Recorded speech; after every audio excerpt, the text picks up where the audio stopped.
Hey artists, today we're going to be practicing our shading with our pencils. And so we're going to be using different values and just different shapes to create this really neat drawing.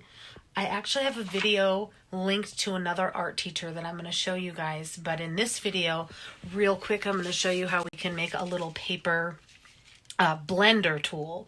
And we can use this blending tool to help us make this amazing picture. So today's lesson is value, and we're doing that with like layers and holes. And so it's really just going to all be done with our pencil.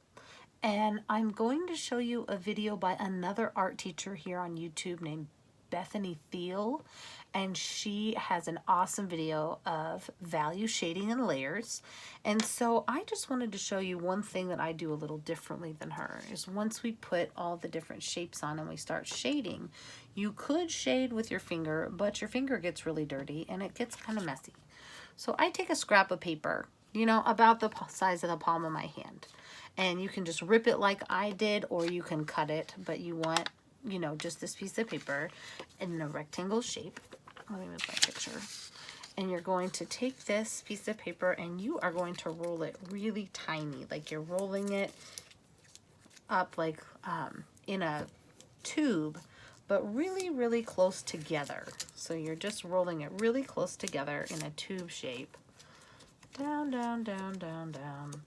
And you just keep going until it almost looks like a little pen. Now, what's awesome about this is then I can take the end of this paper and I can hold it like a pen, and I can push and rub on that pencil, and I don't know if you can see, but now it's blending. It's blending that pencil into my paper without my finger becoming a big mess.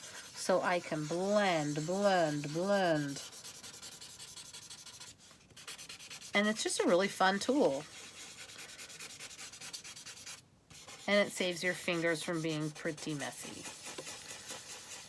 So once I'm done blending here, I'm going to just be blending. Now in the video, she shows us to make, you know, like 8 or 10 shapes, organic shapes. So just kind of like different oval kind of shapes. And then we're adding light shading first. So this is like our light value, just a little bit of shadow.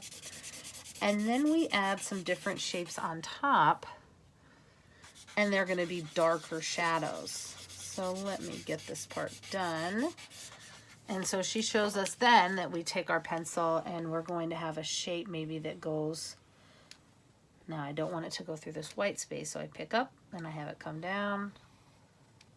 And now it looks like this shape goes in between these. And if you accidentally smear a little bit on the outside, your pencil will just erase that and keep it nice and white in between those. Now I'm going to push a little bit darker because this is a darker shadow. And so I'm just kind of spinning my pencil in circles for that nice smooth shadow all the way around the edge here. I push harder at the edge and lighter as I go forward.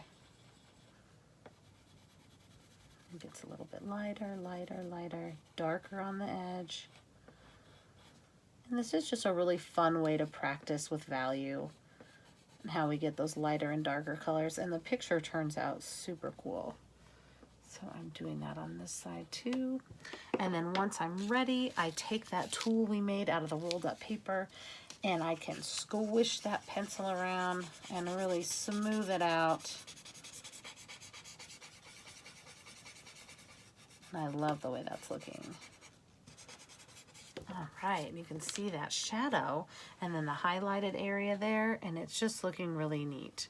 So, like I said, we are going to actually follow along with the other art teacher's video because she shows you how to do all the steps. And what I was really wanting to show you is how we can make a tool out of rolled up paper to save our fingers from getting really messy. I can't wait to see this when you're finished.